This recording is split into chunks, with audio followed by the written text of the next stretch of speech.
You gotta have heart. All you really need is heart. When the odds are saying you never win, that's when the grin should start. Some groups are going to get a really good view of this with when we cut into their heart, and some groups are not. The two AV valves, so those are the atrium ventricular valves. My name is Erica Malloy, and I am the biomedical teacher here at the high school with our Project Lead the Way program. We are in our first year, so my students are in their first year of class, which is actually called Principles of Biomedical Science.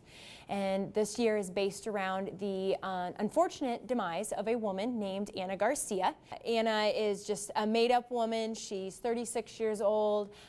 She obviously is of Hispanic heritage. We don't know exactly where, though my kids do ask a lot. She had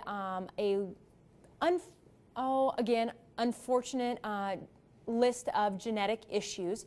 So what we've done this year is investigate her death and proved that it was actually a natural cause of death and not a murder.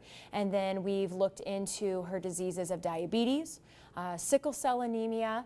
We are getting into hypercholesterolemia, or high cholesterol. And then right before her death, we find out that she also had a bacterial infection. So we spend the year taking a look at all of these things that were wrong with her and try and pinpoint exactly, through the help of some learning basic biology, autopsy reports, medical histories from when she was younger, what actually led to her death. So far, the kids still don't know, and they won't know until May. These two valves down here are known as semi-lunar ones because they have these funny like crescent moon shapes that will fold over each other and seal them off to make sure that the oxygenated blood does not go back and the deoxygenated blood does not go back into the heart. So that's what we're going to be looking at today, is the tricuspid valve. We're going to take a look at some of the other parts of it, and then when I give you the exact get-go, you can go ahead and you can hack apart your heart. I've had a lot of mixed responses. The kids really didn't know, and truly I didn't know, starting at the beginning of the year, what was going to be, this class was going to be like. I had been trained in it, so we've got kids of all different grades. I've got 9th through 12th grade, and they, some of them have had biology and some of them haven't. So some of them have really enjoyed the class. It's kind of a supplement to their biology that they got their 10th grade year. Some of them, like our 9th graders and some of the 10th graders who haven't gotten to the genetics and the different things that we talk about in class, they've been a little bit more challenged, but I think overall everybody's had a lot of fun. We're getting ready to do a heart dissection this week, and so there's definitely stuff that's new that they haven't had in their biology classes. So you can take anything at this point that you want off. You can cut anything out. You can take pictures with your heart.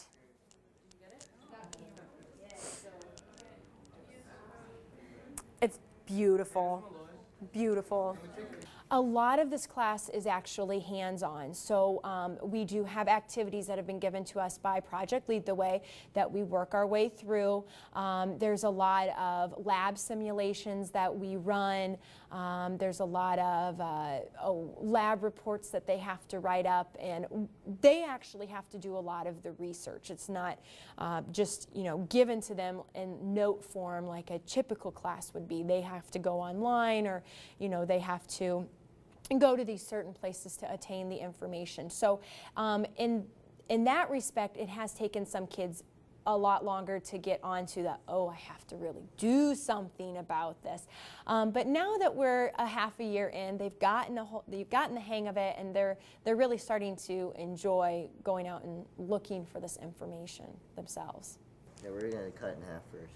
Okay. We're going to explore. Excellent. Okay. Oh. So you guys try to line it up with you. We are learning about the parts of a sheep heart so we can greater understand the anatomy of our own hearts. And we are making small incisions and big incisions to identify the smaller parts, inner and outer. and now I have further knowledge of the parts of our own heart. I do want to become a doctor someday, and possibly after this I will become a heart doctor. It should have been a whole piece, and it possibly could have been too that this is breaking apart a little bit and shredding because your heart's a little bit more dried out, and that's okay. Oh, So we could feel how strong it was. It's pretty strong. It is, indeed, indeed. I'm Shelby Brennick, and we're learning how to dissect a heart and the sections of the heart and where everything is. It's pretty awesome. I'm glad that we're doing it. It's important because if you plan on going into the medical field, you're going to have to know this anyway. And if you have previous experience with it, when you get to college, it won't be so intimidating. I plan on going pre-med at Iowa, but I want to work in pediatrics because I love kids, and I want to help them get healthier and stuff. So you're texting your mom, or what are you doing then? I'm sending you a picture. Oh, that's lovely. Once you get all cleaned up, you can start going back through the packet and making sure all of the areas that you needed to fill stuff out at have been filled out.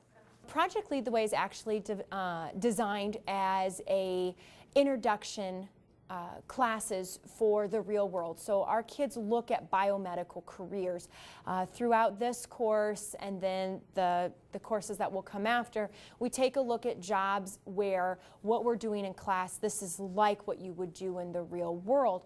So what we'd ultimately like our kids to go is into labs to do research on these diseases, to help at hospitals test for, to run labs.